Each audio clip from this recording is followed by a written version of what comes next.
Hallelujah. ಯೇಸುವಿನ ಮಧುರವಾದ ನಾಮದಲ್ಲಿ ಮೇಲಕ್ಕೆ ಶುಭ ಹಾರೈಸುತ್ತೇನೆ. ದೇವರು ನಿಮ್ಮನ್ನು ಆಶೀರ್ವದಿಸಲಿ. ಹಾಲೆಲೂಯ. ಇದರ ವಾಕ್ಯ ಭಾಗಕ್ಕಾಗಿ ಲೂಕನ ಬರೆದ ಸುವಾರ್ತೆ 5ನೇ ಅಧ್ಯಾಯ 8ನೇ ವಾಕ್ಯ. 5 chapter 8 verses. ಲೂಕ್. ಸೀಮೋನ್ ಪೇತ್ರನು ಇದನ್ನು ಕಂಡು ಯೇಸುವಿನ ಮೊಣಕಾಲಿಗೆ ಬಿದ್ದು ಸ್ವಾಮಿ, ನಾನು ಪಾಪಾತ್ಮನು, ನನ್ನನ್ನು ಬಿಟ್ಟು ಹೋಗಬೇಕು ಅಂದರು. ಹಾಲೆಲೂಯ. ಸೀಮೋನ್ ಪೇತ್ರನು ಇದನ್ನು ಕಂಡಂದ್ರೆ ಅವನ ಬಲೆ ತುಂಬಿ ಹೊರಸೂಸುವಾಗೆ ಮೀನುಗಳು ತುಂಬಿರುವುದನ್ನು ನೋಡಿ ಸೀಮೋನ್ ಪೇತ್ರ ಹೇಳ್ತಾ ಇದ್ದಾನೆ ಯೇಸು ಸ್ವಾಮಿಗೆ. ಸೀಮೋನ್ ಪೇತ್ರ ಇದನ್ನು ಕಂಡು ಯೇಸುವಿನ ಮೊಣಕಾಲಿಗೆ ಬಿದ್ದು, ಸ್ವಾಮಿ, ನಾನು ಪಾಪಾತ್ಮನು, ನನ್ನನ್ನು ಬಿಟ್ಟು ಹೋಗಬೇಕು ಅಂದನು. ಸ್ವಾಮಿ, ನಾನು ಪಾಪಾತ್ಮ, ನನ್ನನ್ನು ಬಿಟ್ಟು ಹೋಗಬೇಕು ಅಂತ ಹೇಳ್ತಾ ಇದ್ದಾನೆ. ಹಾಲೆಲೂಯ. ನೋಡಿ, ಇವತ್ತು ಸಂದೇಶದ ಸಾರಾಂಶ ಏನಂದರೆ, ಈ ಲೋಕದಲ್ಲಿ ಒಬ್ಬ ಮನುಷ್ಯನು ಅವನು ಎಂಥ ಪಾಪಿಯಾಗಿದ್ರು ಕೂಡ ಅವನ ತಪ್ಪು ಪಾಪ ಅಪರಾಧನ ದೇವರಿಗೆ ಕ್ಷಮಿಸಿ ಸಾಧಾರಣವಾದ ಅಭಿಷೇಕ ಅಲ್ಲ, ಸಾಧಾರಣದ ಆಶೀರ್ವಾದ ಅಲ್ಲ, ತುಂಬಿ ಹೊರಸೂಸುವಂಥ ಆಶೀರ್ವಾದವನ್ನು ದೇವರು ಅವರ ಜೀವಿತದಲ್ಲೂ ಕೂಡ ಮಾಡ್ತಾನೆ ಎಂಬುದಾಗಿ. ಅಂದರೆ ನಾವು ಆರಾಧಿಸುವ ದೇವರು ಅಷ್ಟು ಒಳ್ಳೆಯವರು. ಹಾಲೆಲೂಯ. ನಾವು ಆರಿಸುವ ದೇವರು ಅಷ್ಟು ಒಳ್ಳೆಯವರು, ಕ್ಷಮಿಸುವ ದೇವರು, ನಮ್ಮನ್ನು ಪ್ರೀತಿಸುವ ದೇವರು. ಹಾಲೆಲೂಯ. ನೋಡಿ, ದೇವರು ಯಾವತ್ತೂ ಕೂಡ ನಮ್ಮ ತಪ್ಪು ಪಾಪಗಳನ್ನು ದೋಷಗಳನ್ನು ಹುಡುಕೋದಿಲ್ಲ. ಕೀರ್ತನೆ 103:9. ಆತನು ಯಾವಾಗಲೂ ತಪ್ಪು ಹುಡುಕುವವನಲ್ಲ, ನಿತ್ಯವೂ ಕೋಪಿಸುವವನಲ್ಲ. ನೋಡಿ, ದೇವರು ಯಾವತ್ತು ತಪ್ಪನ್ನು ಹುಡುಕುವವನಲ್ಲ, ನಿತ್ಯವೂ ಕೋಪಿಸುವವನಲ್ಲ. ನಮ್ಮ ದೇವರು ಯಾವತ್ತೂ ಕೂಡ ಯಾರ ತಪ್ಪನ್ನು ಹುಡುಕೋದಿಲ್ಲ. ಹಾಲೆಲೂಯ. ದೇವರು ನಮ್ಮ ಈ ಲೋಕದಲ್ಲಿ ಜೀವಿಸುವಂಥ ಯಾವುದೇ ವ್ಯಕ್ತಿ ತಪ್ಪನ್ನು ಹುಡುಕೋದಿಲ್ಲ ಅಂದರೆ ನಾವು ಕೂಡ ಯಾವುದೇ ವ್ಯಕ್ತಿ ತಪ್ಪನ್ನು ಹುಡುಕಬಾರ್ದು. ಒಂದು ವ್ಯಕ್ತಿ ಅವನ ಜೀವಿತದಲ್ಲಿ ಅವನು ಏನೇ ಮಾಡ್ಕೊಂಡು ಹೋಗ್ತಾ ಇದ್ರು ಕೂಡ ನಾವು ಅವನಿಗಾಗಿ ಮೌನವಾಗಿ ಪ್ರಾರ್ಥಿಸಬೇಕು. ಏನು ಮಾಡಬೇಕು? ನಾವು ಮೌನವಾಗಿ ನಮಗೆ ಅವ್ರು ಮಾಡ್ತಾ ಇರೋದು ತಪ್ಪು ಎಂಬುದಾಗಿ ಕಂಡು ಬಂದಾಗ ನಾವು ಪ್ರಾರ್ಥಿಸಬೇಕು.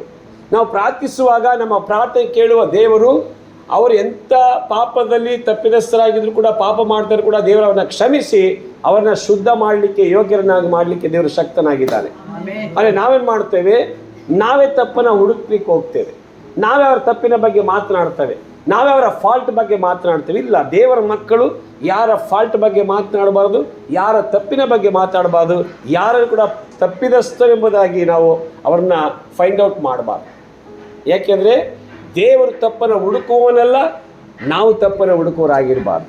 ದೇವರು ನಿತ್ಯವೂ ಕೋಪಿಸುವವನಲ್ಲ, ನಾವು ಕೋಪಿಸುವವರಾಗಿ. ಇವತ್ತು ಅನೇಕರು ನೋಡಿ ಯಾವಾಗಲೂ ಬರೀ ಕೋಪವುಳ್ಳವರಾಗಿರ್ತಾರೆ.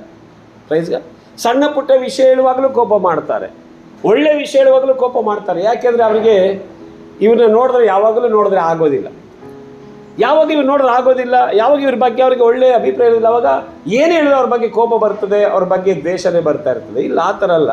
ದೇವರು ಕೋಪ ಮಾಡಲ್ಲ, ದೇವರು ಪಾಪವನ್ನು ಹುಡುಕಲ್ಲ. ನಾವು ಕೂಡ ಕೋಪ ಮಾಡಬಾರ್ದು, ಪಾಪವನ್ನು ಹುಡುಕಬಾರ್ದು. ಯಾಕೆ? ನನ್ನ ದೇವರು ನಮ್ಮನ್ನು ಕ್ಷಮಿಸಿದ ಹಾಗೆ ನಾವು ಕ್ಷಮಿಸಬೇಕು. ಆಮೇಲೆ ಹೇಳಿ ನೋಡಿ, ಮತ್ತೆ 6:14 ಇರುತ್ತೆ, ಮ್ಯಾಥ್ಯೂ 6:14. ನೀವು ಜನರ ತಪ್ಪುಗಳನ್ನು ಕ್ಷಮಿಸಿದರೆ ಪರಲೋಕದಲ್ಲಿರುವ ನಿಮ್ಮ ತಂದೆಯು ನಿಮ್ಮ ತಪ್ಪುಗಳನ್ನು ಕ್ಷಮಿಸುವನು. ಆಮೇಲೆ ನೋಡಿ, ನಾವು ಜನರ ತಪ್ಪುಗಳನ್ನು ಕ್ಷಮಿಸೋದಾದ್ರೆ ಮಾತ್ರ ಪರಲೋಕದ ನಮ್ಮ ತಂದೆಯು ನಮ್ಮ ತಪ್ಪುಗಳನ್ನು ಕ್ಷಮಿಸ್ತಾರೆ. ಹಲ್ಲೆಲೂಯಾ. ನಾವು ಬೇರೆ ತಪ್ಪನ್ನ ಪಾಪವನ್ನು ಹುಡುಕದೆ ಅದಕ್ಕಾಗಿ ಪ್ರಾರ್ಥಿಸಿ ಅವ್ರನ್ನ ನಾವು ಕ್ಷಮಿಸಿ, ನಮಗೆ ವಿರುದ್ಧವಾಗಿ ತಪ್ಪು ಮಾಡೋದನ್ನ ಕ್ಷಮಿಸಿ ಹೋಗುವಾಗ ಪರಲೋಕದ ತಂದೆ ಕೂಡ ನಮ್ಮನ್ನು ಕ್ಷಮಿಸ್ತಾರೆ. ಹಲ್ಲೆಲೂಯಾ. ಅದಕ್ಕೆ ನಾವು ತಪ್ಪನ್ನು ಹುಡುಕಬಾರ್ದು, ತಪ್ಪಿನ ಬಗ್ಗೆ ಮಾತನಾಡಬಾರ್ದು. ಅವರ ಫಾಲ್ಟ್ ಏನೇ ಇದ್ರೂ ಕೂಡ ಅವ್ರ ಫಾಲ್ಟ್ ಬಗ್ಗೆ ನಾವು ಹುಡುಕಲೂಬಾರ್ದು, ಮಾತನಾಡಲೂಬಾರ್ದು. ಒಂದೇ ಪ್ರೀತಿಸಬೇಕು, ಪ್ರಾರ್ಥಿಸಬೇಕು, ಅವರನ್ನು ಆಶೀರ್ವದಿಸಬೇಕು, ಅವರ ಜೊತೆಲಿ ಒಳ್ಳೆ ರೀತಿ ನಾವು ಮೂವ್ ಆಗಬೇಕು. ಆವಾಗ ದೇವರು ನಮ್ಮನ್ನು ತುಂಬ ಬ್ಲೆಸ್ ಮಾಡ್ತಾರೆ. ಹಲ್ಲೆಲೂಯಾ. ನೋಡಿ, ದೇವರು ವಾಕ್ಯ ಹೇಳ್ತದೆ, ನಾವು ಹೇಗೆ ಜನರನ್ನು ಕ್ಷಮಿಸ್ತೇವೋ ಹಾಗೆ ದೇವರು ನಮ್ಮನ್ನು ಕ್ಷಮಿಸ್ತಾರೆ.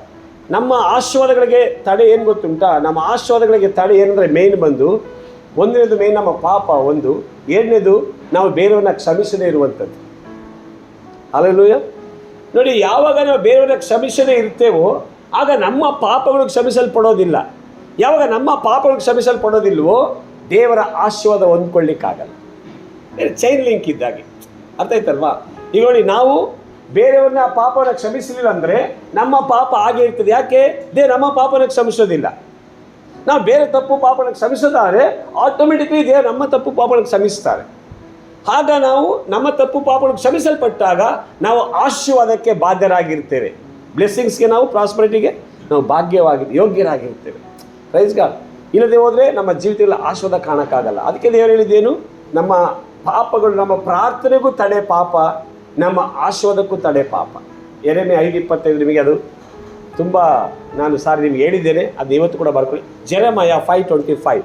ನಿಮ್ಮ ಅಪರಾಧಗಳು ಇವುಗಳನ್ನು ತಪ್ಪಿಸಿ ಬಿಟ್ಟಿವೆ. ನಿಮ್ಮ ಪಾಪಗಳು ನಿಮಗೆ ಮೇಲನ್ನು ತಡೆದಿವೆ.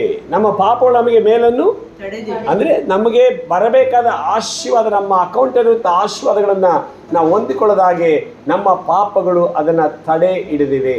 ನೋಡಿ, ನಾನೀಗ ಮೆಸೇಜ್ ಒಳಗಡೆ ಎಂಟ್ರಿ ಆಗ್ತಾ ಇರ್ತೀನಿ. ಹೋಗುವಾಗ ಪೇತ್ರನ ಆಶೀರ್ವಾದಕ್ಕೆ ತಡೆ ಇತ್ತು. ಪೇತ್ರನ ಆಶೀರ್ವಾದಕ್ಕೆ ಏನಿತ್ತು ನೋಡಿ, ಒಂದು ರಾತ್ರಿ, ದಿನರಾತ್ರಿ ಸಂಪೂರ್ಣವಾಗಿ ಅವರು ಎಲ್ಲ ಕಡೆ ಬಲೆ ಬೀಸಿದ್ದಾರೆ. ಎಲ್ಲಿ ಬಲೆ ಬೀಸಿದ್ರು ಕೂಡ ಒಂದು ಮೀನು ಕೂಡ ಅವನಿಗೆ ಸಿಗ್ಲಿಲ್ಲ. ಯಾವಾಗ ಮೀನು ಸಿಗ್ಲಿಲ್ವೋ ರಾತ್ರಿ ಎಲ್ಲ ನಿದ್ರೆಗೆಟ್ಟು ಪ್ರಯಾಸಪಟ್ಟು ಎಲ್ಲ ಕಡೆ ಬಲೆ ಬೀಸಿದ್ದಾನೆ, ಟಯರ್ಡ್ ಆಗಿ ಹೋಗಿದ್ದಾನೆ.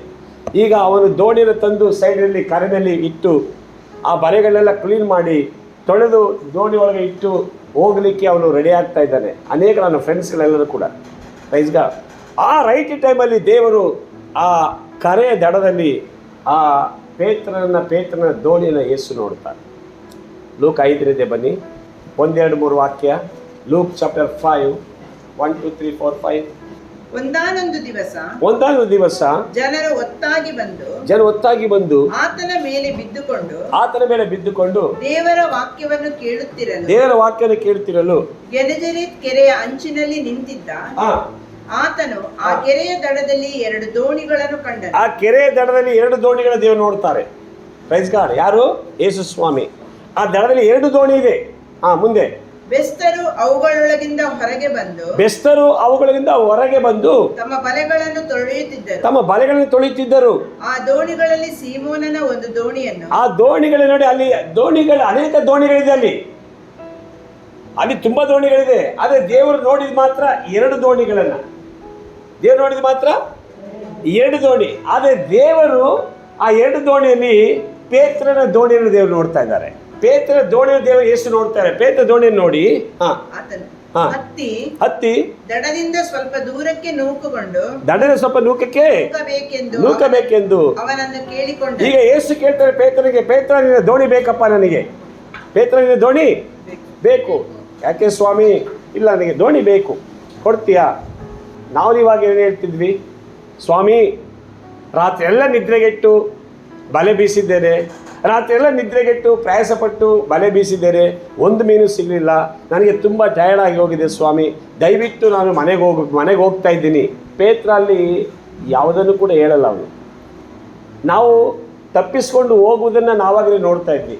ಆದರೆ ಪೇತ್ರ ರಾತೆಲ್ಲ ಪ್ರಯಾಸಪಟ್ಟು ನಿದ್ರೆಗೆಟ್ಟು ಒಂದು ಮೀನು ಸಿಕ್ಕದೆ ಹೋದಾಗ ನಿರಾಶೆಯಿಂದ ಎಲ್ಲ ತೊಳೆದು ಮನೆಗೆ ಹೋಗುವಂಥ ಸಮಯದಲ್ಲಿ ಬಂದು ಪೇತ್ರ ದೋಣಿ ನನಗೆ ಬೇಕಂತ ಯೇಸು ಕೇಳ್ತಾರೆ.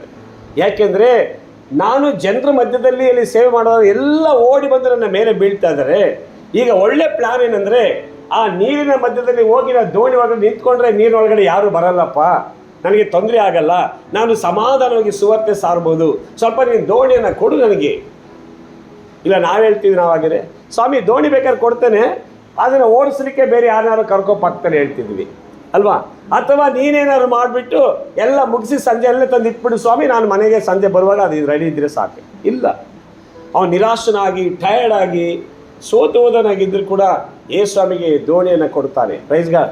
ದೋಣಿಯನ್ನು ಕೊಡೋದು ಮಾತ್ರವಲ್ಲ, ಆ ದೋಣಿಯಲ್ಲಿ ಯೇಸುಸ್ವಾಮಿ ಒಳಗಡೆ ಬಂದಾಗ ಅದನ್ನು ನಡೆಸ್ಕೊಂಡು ಹೋಗಲಿಕ್ಕೆ ಆ ಪೇತ್ರನೇ ದೋಣಿ ಒಳಗಡೆ ಬರ್ತಾನೆ. ಹಲ್ಲೆಲೂಯ. ಒಂದು ಪೇತ್ರ ದೋಣಿಯನ್ನು ಕೊಡ್ತಾನೆ. ಎರಡನೇದು, ಪೇತ್ರ ಅವರನ್ನು ಸುವಾರ್ತೆ ಸಾರಲಿಕ್ಕೆ ಬೇಕಾದಂಥ ಬೆಳಗ್ಗೆಯಿಂದ ಸಂಜೆವರೆಗೂ ಸುವಾರ್ತೆ ಸಾರಲಿಕ್ಕೆ ಬೇಕಾದಂಥ ಆ ದೋಣಿ ಓಡಿಸಲಿಕ್ಕೆ ಬೇಕಾದ ಸಹಾಯವನ್ನು ಪೇತ್ರ ಮಾಡ್ತಾನೆ. ಈಗ ಪೇತ್ರ ದೋಣಿ ಒಳಗಡೆ ಕುಳಿತಿದ್ದಾನೆ.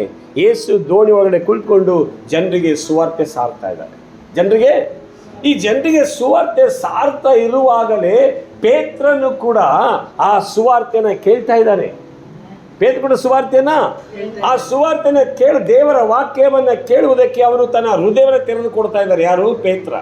ಆ ಜನರಿಗೆ ದೇವರು ಸುವಾರ್ತೆ ಸಾರುವಾಗ, ವಾಕ್ಯ ಸಾರುವಾಗ, ಸತ್ಯ ಹೇಳುವಾಗ ಆ ವಾಕ್ಯ ಇವನ ಹೃದಯವನ್ನು ಮುಟ್ತಾ ಇದೆ, ಇವನ ಹೃದಯವನ್ನು ತೆರೆದುಕೊಟ್ಟಿದ್ದಾನೆ. ಆ ಜನರಿಗೆ ಬೋಧನೆ ಮಾಡುವಾಗಲೇ ಯೇಸು ಸ್ವಾಮಿ ವಾಕ್ಯ ಕೊಡುವಾಗ ಇಲ್ಲಿ ಇವನ ನಿಜವಾದ ಮಾನಸಾಂತರವನ್ನ ಆ ದೋಣಿ ಒಳಗಡೆ ಕುಳಿತುಕೊಂಡು ಅವನು ಮಾನಸಾಂತರ ಪಶ್ಚಾತ್ತಾಪ ಹೊಂದಿದ್ದಾನೆ. ಹಲ್ಲೆಲೂಯಾ. ದೇವರು ಅವನು ಪಶ್ಚಾತ್ತಾಪ ಹೊಂದಿದ್ದನ್ನ ದೇವರು ಆ ದೋಣಿ ಒಳಗಡೆಯೇ ನೋಡಿದ್ರು. ಇಲ್ಲಿ ಬಂದು ಅವನು ಬಹಿರಂಗವಾಗಿ ಕೇಳ್ತಾನೆ, ಸ್ವಾಮಿ ನನ್ನ ಪಾಪಾತ್ಮನನ್ನು ಬಿಟ್ಟು ಹೋಗ್ಬೇಕಂತ ಕೇಳ್ತಾ ಇದ್ದಾನೆ, ಹೌದಲ್ವಾ? ಇಲ್ಲಿ ಅವನು ಬಹಿರಂಗವಾಗಿ ಕ್ಷಮೆ ಕೇಳ್ತಾ ಇರೋದು. ಆದರೆ ನಿಜವಾದ ಪಶ್ಚಾತ್ತಾಪ, ರಿಪೆಂಟೆನ್ಸ್, ಅವನಿಗೆ ಆ ದೋಣಿ ಒಳಗಡೆ ಜನರಿಗೆ ವಾಕ್ಯ ಸಾರುವಾಗಲೇ ಆ ವಾಕ್ಯ ಇವನ ಹೃದಯವನ್ನು ಕೂಡ ಬದಲಾಯಿಸಿದೆ, ಮಾರ್ಪಡಿಸಿದೆ. ಅಲ್ಲಿ ಅವನು ಮಾರ್ಪಟ್ಟಿದ್ದಾನೆ. ಒಂದನೇದು ದೋಣಿಯನ್ನು ದೇವರಿಗೆ ಕೊಟ್ಟ, ಎರಡನೇದು ತನ್ನನ್ನು ದೋಣಿ ನಡೆಸ್ಕೊಂಡು ಹೋಗಲಿಕ್ಕೆ ಒಪ್ಪಿಸಿಕೊಟ್ಟ, ಮೂರನೇದು ತನ್ನ ಹೃದಯವನ್ನು ತೆರೆದು ಕೊಟ್ಟ. ಏನಕ್ಕೆ ಹೃದಯ ತೆರೆದು ಕೊಟ್ಟ? ವಾಕ್ಯ ಕೇಳಲಿಕ್ಕೆ. ಆ ಹೃದಯವನ್ನು ತೆರೆದು ಕೊಟ್ಟಾಗ ಆ ವಾಕ್ಯ ಬರುವಾಗ ಅವನು ನಾನು ತಪ್ಪು ಮಾಡಿ, ಅವನಿಗೆ ಅರ್ಥ ಆಗ್ತದೆ, ನಿನ್ನೆ ರಾತ್ರಿಯೆಲ್ಲ ನಾವು ಪ್ರಯಾಸ ಪಟ್ಟು ಒಂದು ಮೀನು ಸಿಗಲಿಲ್ಲ, ಕಾರಣ ನಾನು ಎಲ್ಲೋ ತಪ್ಪು ಪಾಪ ಮಾಡಿದ್ದೇನೆ. ನೋಡಿ, ಅವರವರು ಮಾಡೋ ತಪ್ಪು ಪಾಪ ಅವರಿಗೆ ಅರ್ಥ ಆಗುತ್ತೆ. ಈಗ ನೀವು ಮಾಡೋ ತಪ್ಪು ಪಾಪ ನನಗೆ ಅರ್ಥ ಆಗ್ತದಾ? ಒಬ್ಬರು ಅವರವರು ಮಾಡೋ ತಪ್ಪು ಪಾಪ ಯಾರಿಗೆ ಅರ್ಥ ಆಗ್ತದೆ? ಅವರಿಗೆ ಅರ್ಥ ಆಗೋದು, ನನಗೆ ಅರ್ಥ ಆಗಲ್ಲ. ಪವಿತ್ರಾತ್ಮ ಹೇಳಿದ್ರೆ ಮಾತ್ರ ಅರ್ಥ ಆಗ್ತದೆ, ಇದರಿಗೆ ಅರ್ಥ ಆಗಲ್ಲ. ಸೊ ನಾನೇನು ಹೇಳ್ತೇನೆ ಅಂದರೆ, ಅವನು ನಿನ್ನೆ ರಾತ್ರಿ ಎಲ್ಲ ಪ್ರಯಾಸ ಪಟ್ಟರು ಒಂದು ಮೀನು ಸಿಗದಲಿಕ್ಕೆ ಕಾರಣ ಈಗ ಅವನಿಗೆ ಅರ್ಥ ಆಗ್ತದೆ. ವಾಕ್ಯ ಕೇಳ್ತಾ ಇರ್ಬೇಕಾದ್ರೆ, ಓ ನಾನಿಂಥ ತಪ್ಪು ಮಾಡಿದ ನಿಮಿತ್ತವಾಗಿ ನಿನ್ನೆ ರಾತ್ರಿ ಒಂದು ಮೀನು ಕೂಡ ನನಗೆ ಸಿಗಲಿಲ್ಲ, ಎಂಟಿ ದೋಣಿಯಲ್ಲಿ ನಾನು ಬರಬೇಕಾದಂಥ ಪರಿಸ್ಥಿತಿ ಬಂತು. ಹಲ್ಲೆಲೂಯಾ. ಆ ಎಂಟಿ ದೋಣಿ ತಂದು ಹೊರಗಡೆ ಹಾಕಿ ತೊಳೆದು ಹೋಗುವಂಥ ಟೈಮಲ್ಲಿ ಯೇಸು ನೋಡಿ ದೋಣಿನ ಕೇಳ್ತಾನೆ. ಹಲ್ಲೆಲೂಯಾ. ಆದರೆ ಒಂದು ತಿಳ್ಕೊಳ್ಬೇಕು, ಅವನ ದೋಣಿ ಒಳಗಡೆಯೇ ಕುಳಿತು ರಿಪೆಂಟೆನ್ಸ್ ಆಗಿದ್ದಾನೆ. ಓದಿ ವಾಕ್ಯ ಓದ್ಕೊಳ್ಳಿ, 3ನೇ ವಾಕ್ಯ ಕೇಳಿ. ತರುವಾಯ ಆತನು ಕೂತುಕೊಂಡು ದೋಣಿಯೊಳಗಿಂದಲೇ ಆ ಜನರ ಗುಂಪಿಗೆ ಉಪದೇಶ ಮಾಡಿದನು. ಜನ ಗುಂಪಿಗೆ ಉಪದೇಶ ಮಾಡ್ತಾರೆ ಯೇಸು ಸ್ವಾಮಿ. ಮಾತಾಡುವುದನ್ನು ಮುಗಿಸಿದ ಮೇಲೆ ಸೀಮೋನನಿಗೆ ಉಪದೇಶ ಮಾಡಿ ಮುಗಿಸಿದ್ರು. ಈಗ ದೋಣಿ ಒಳಗಡೆ ಕುಳಿತು ದೋಣಿಯನ್ನು ನಡೆಸಿದಂತ ಪೇತ್ರನಿಗೆ ಹೇಳ್ತಾರೆ, ಸಿಮೋನ್ ಪೇತ್ರನಿಗೆ, ಆಳವಾದ ಸ್ಥಳಕ್ಕೆ ದೋಣಿಯನ್ನು ನಡೆಸಿ, ಸಿಮೋನ್ ಪೇತ್ರನಿಗೆ ಬಾಯಿಗೆ ಹೋಗೋಣ, ನಾನು ಹೇಳುವ ಆಳದ ಸ್ಥಳಕ್ಕೆ ನೀನು ದೋಣಿಯನ್ನು ನಡೆಸು. ಮೀನು ಬೇಟೆಗಾಗಿ ನಿಮ್ಮ ಬಲೆಗಳನ್ನು ಹಾಕಿರಿ. ಮೀನು ಬೇಟೆಗಾಗಿ ನಿಮ್ಮ ಬಲೆಗಳನ್ನು ಹಾಕಿರಿ ದೇವರು ಹೇಳ್ತಾರೆ. ಮೀನು ಬೇಟೆಗಾಗಿ ನಿಮ್ಮ ಬಲೆಗಳನ್ನ ಹಾಕಿರಿ. ಅರ್ಥ ಮಾಡ್ಕೊಳ್ಬೇಕು. ಬಾ ನಾನು ಮೀನು ಹಿಡಿಲಿಕ್ಕೆ ಹೋಗೋಣ ಆ ಸ್ಥಳಕ್ಕೆ, ನಾನು ಹೇಳೋ ಜಾಗಲಿ ಬಲೆ ಬೀಸಂತ ದೇವರು ಹೇಳುವಾಗ ಅವನು ಹೇಳ್ತಾನೆ, ಸ್ವಾಮಿ ನಿನ್ನೆ ದಿನದಲ್ಲಿ ನಾನು ರಾತ್ರಿ ಎಲ್ಲ ಪ್ರಯಾಸ ಇಲ್ಲೇ ಬಲೆ ಎಲ್ಲ ಹಾಕೋದಿ ಆ ವಾಕ್ಯನ. ಅದಕ್ಕೆ ಸಿಮೋನನು ಗುರುವೇ ನಾವು ರಾತ್ರಿ ಎಲ್ಲ ಪ್ರಯಾಸ ಪಟ್ಟರೂ ಏನೂ ಸಿಕ್ಕಲಿಲ್ಲ. ನಿನ್ನೆ ರಾತ್ರಿ ನಾವು ಇಲ್ಲೇ ಬಲೆ ಹಾಕಿದ್ದೇವೆ ಸ್ವಾಮಿ, ನಾವು ಎಲ್ಲ ಕಡೆ ಬಲೆ ಹಾಕಿದ್ದೇವೆ, ಒಂದು ಮೀನು ಕೂಡ ಸಿಗ್ಲಿಲ್ಲ ಸ್ವಾಮಿ. ನಾನು ಹೇಳ್ಬೋದಾಯ್ತು, ಇಲ್ಲ ದೇವರೇ ಇಲ್ಲಿ ಮೀನು ಸಿಗಲ್ಲ, ನಾನೆಲ್ಲ ಪ್ರಯಾಸ ಪಟ್ಟಿದ್ದೀನಿ, ಒಂದು ಮೀನಿಲ್ಲ, ನಾನು ಹೋಗ್ತೀನಿ ಬಿಟ್ಬಿಡು ನಾನು ಹೇಳ್ಬೋದಾಯ್ತು. ಅವ್ರು ಹೇಳ್ತಾನೆ, ನಿನ್ನೆ ದಿನದಲ್ಲಿ ಒಂದು ಮೀನು ಕೂಡ ಸಿಗಲಿಲ್ಲ, ಆದರೆ ಇವತ್ತು ನಿನ್ನ ಮಾತಿನ ಮೇರೆಗೆ ನಾ ಬಲೆಯನ್ನು ಬೀಸ್ತಾ ಇದ್ದಾರೆ. ಇವತ್ತು ನಿನ್ನ ಮಾತಿನ ಮೇರೆಗೆ ನಾ ಬಲೆಯನ್ನ ಹಾಕಿ ಓದಿ. ಆದರೆ ನಿನ್ನ ಮಾತಿನ ಮೇಲೆ ಬಲೆಗಳನ್ನು ಹಾಕುತ್ತೇನೆ. ಆದರೆ ಇವತ್ತು ನಿನ್ನ ಮಾತಿನ ಮೇರೆಗೆ ನಾ ಬಲೆಗಳನ್ನು ಹಾಕ್ತೇನೆ ಅಂದನು. ಹಾಕಿದ ಮೇಲೆ ಮೀನುಗಳು ರಾಶಿ ರಾಶಿಯಾಗಿ ಸಿಕ್ಕೊಂಡಿತ್ತು. ಹಾಕಿದ ಮೇಲೆ ಮೀನುಗಳು ಅರೆ ನಿನ್ನೆ ಅಲ್ಲಿ ಹಾಕಿದನಲ್ಲ ಬಲೆಗೆ, ನಿನ್ನೆ ರಾತ್ರಿ ಅದೇ ಜಾಗದಲ್ಲಿ ಬಲೆ ಹಾಕಿದ್ದಾನೆ. ಇನ್ನು ಎಲ್ಲ ಕಡೆ ಬಲೆ ಹಾಕಿದ್ದಾನೆ. ಅವನು ಬಲೆ ಹಾಕದಿರುವಂಥ ಒಂದು ಸ್ಥಳವೇ ಇಲ್ಲ. ಅವನು ಆಲ್ರೆಡಿ ಎಲ್ಲ ಪ್ಲೇಸಲ್ಲೂ ಬಲೆ ಬೀಸಿ ನೋಡಿದ್ದಾರೆ. ಇವತ್ತು ಮೀನವ್ರ ಕಥೆ ಏನು? ಒಂದು ಕಡೆ ಬಲೆ ಬೀಸ್ತಾರೆ, ಇಲ್ಲಿ ಮೀನು ಸಿಗಲಿಲ್ಲ, ಮತ್ತೆ ಎಲ್ಲ ಹಾಕ್ತಾರೆ, ಅಲ್ಲಿರೋದು ಇನ್ನೊಂದು ಕಡೆ ಹಾಕ್ತಾರೆ, ಇನ್ನೊಂದು ಕಡೆ ಎಲ್ಲ ಕಡೆ ಆಲ್ರೆಡಿ ಎಲ್ಲ ಕಡೆ ಬಲೆ ಹಾಕಿ ಒಂದು ಮೀನು ಸಿಗ್ತಾ ಇಲ್ಲ. ಆದರೆ ಇವತ್ತು ಯೇಸುವಿನ ಮಾತಿನ ಮೇರೆಗೆ ಬಲೆ ಹಾಕುವಾಗ ಹಾಕಿದ ಮೊದಲನೇ ಜಾಗದಲ್ಲಿ ಮೀನುಗಳು ರಾಶಿ ಸಿಗ್ತದೆ. ಕಾರಣ ಒಂದೇ, ಅವನು ಹೃದಯದಲ್ಲಿ ಮಾನಸಾಂತರ ಹೊಂದಿದ್ದಾನೆ, ಪಶ್ಚಾತ್ತಾಪ ಹೊಂದಿದ್ದಾನೆ. ಅವ್ರ ಹೃದಯದಲ್ಲಿ ಮಾನಸಾಂತರ ಪಶ್ಚಾತ್ತಾಪ ಹೊಂದಿದ್ದಾನೆ.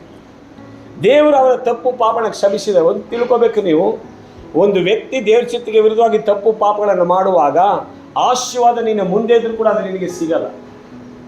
ಆಶೀರ್ವಾದ ನೀನು ನೋಡ್ತಾ ಇದ್ರು ಕೂಡ ಅದನ್ನು ಅನುಭವಿಸ್ಲಿಕ್ಕಾಗಲ್ಲ. ಯಾಕೆ? ಅದು ಬಂದು ನಮ್ಮ ಕೈ ಸೇರಲ್ಲ.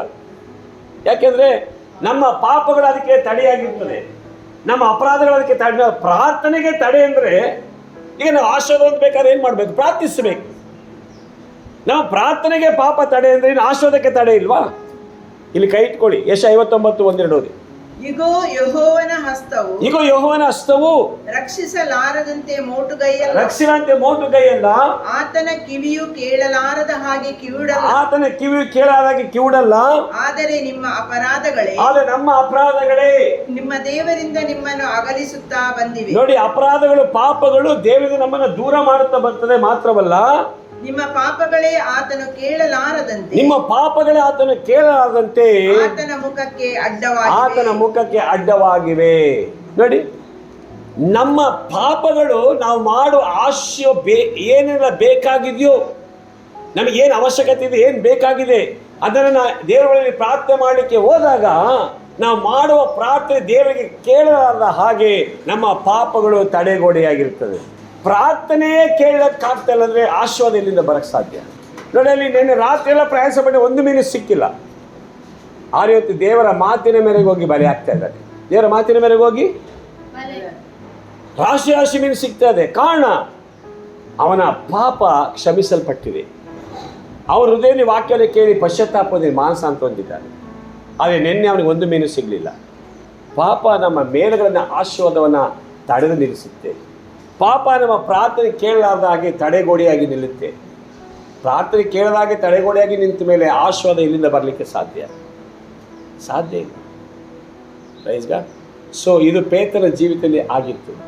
ಯಾವಾಗ ಅವನು ದೋಣಿ ಒಳಗಡೆ ಕುಳಿತು ವಾಕ್ಯ ಪ್ರೀಚ್ ಮಾಡಬೇಕಾದ್ರೆ, ಸುವಾರ್ತೆ ಸಾರಬೇಕಾದ್ರೆ ಕೇಳಿದ ವಾಕ್ಯದಲ್ಲಿ ಮಾನಸ ಅಂತ ಒಂದು ಮನ ತಿರುಗಿಕೊಳ್ತಾನೋ, ದೇವರವನ ಪಾಪಗಳನ್ನು ಕ್ಷಮಿಸ್ತಾರೆ, ಅವನ ಅಪರಾಧಗಳನ್ನು ಕ್ಷಮಿಸ್ತಾರೆ. ಅಪರಾಧಗಳ ಪಾಪಗಳನ್ನು ಕ್ಷಮಿಸಿಯೇ, ಆದರೆ ಒಂದು ದೇವರಿಗೆ ಏನು ಗೊತ್ತಾ, ಅವನ ಮೇಲೆ ಪ್ರೀತಿ ಕರುಣೆ. ಪಾಪ ರಾತ್ರಿ ಎಲ್ಲ ಪ್ರಯಾಸಪಟ್ಟು ಒಂದು ಮೀನು ಸಿಗದೆ ದೋಣಿಯನ್ನು ತೊಳೆದು ಮನೆಗೆ ಹೋಗುವನನ್ನು ದೋಣಿ ಬೇಕಂತ ಕೇಳಿದಾಗ ನನಗೆ ದೋಣಿ ಕೊಟ್ಟಿದ್ದಾನೆ.